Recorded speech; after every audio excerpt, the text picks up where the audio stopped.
एक नवरात्रे में जो पंचमी तिथि होती है, नवरात्रे की जो पंचमी तिथि है, उस पंचमी तिथि के दिन अशोक सुंदरी का जो स्थान होता है उसको समझिएगा थोड़ा सा। जैसे ये शिवलिंग है और ये जलाधारी है भगवान शंकर की। ये शिवलिंग, ये जलाधारी, और जलाधारी में जो जल बहता है उसमें बीच में जो मोटी सी लाइन रहती है वो अशोक सुंदरी होती है। जैसे कई बेटे हैं, बेटियां हैं, कोई व्यक्ति व्यापार चालू कर रहा है, कोई व्यक्ति अपना नया भवन निर्माण कर रहा है, नए भवन में जा रहा है, या कुछ अच्छी दुकान खोलना चाह रहा है, कोई अपने लक्ष्य पर पहुंचना चाहता है और पहुंच नहीं पा रहा, तो जो शारदीय नवरात्रे आते हैं, इस शारदीय नवरात्रे में जो माँ आद्यशक्ति की पूजन की जो पंचमी तिथि होती है, इस पंचमी तिथि पर अशोक सुंदरी वाली जगह पर, जो अशोक सुंदरी का स्थान है, वहाँ पर लाल पुष्प एक समर्पित करें। जो जलाधारी है, माँ पार्वती, जगत जननी, जगदम्बा, अम्बा, भवानी मैया दुर्गा का हस्त कमल,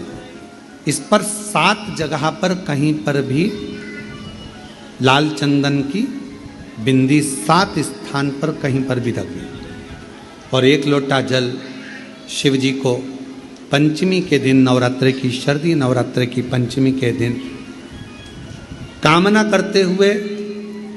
उत्तर की ओर मुख कर कर, अर्थात यहाँ बैठते हुए शिव जी पर जल चढ़ाना प्रारंभ करें,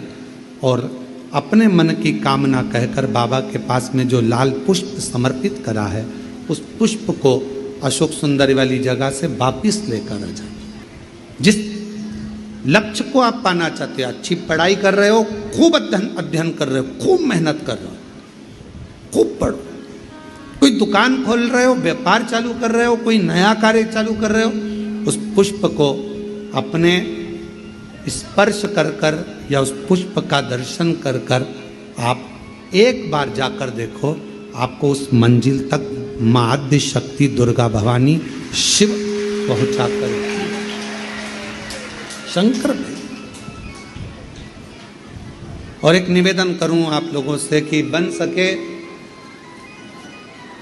दुर्गा सप्तशती का पाठ अगर करते हो या दुर्गा सप्तशती को आप पढ़ते हो, तो हिंदी का उसमें नीचे लेख आते रहते हैं, बहुत सारे वर्णन आते हैं, उसका भी पढ़ेंगे तो उसमें बहुत सारी बातें आपको बहुत अच्छी अच्छी देवी भागवत में, दुर्गा सप्तशती में, इनमें बहुत सुंदर सुंदर कल्याण का, यदि गीता प्रेस गोरखपुर से जो कल्याण निकलती है, उस कल्याण का यदि देवी अंक अगर आप पढ़ेंगे माता दुर्गा भवानी पर, बड़ा सुंदर है, उसमें भी बहुत सी चीज़ें हैं, माँ आद्यशक्ति की आराधना की, साधना की, पूजन की पद्धति बहुत सुंदर, उसका ध्यान करें। शिव से कुछ,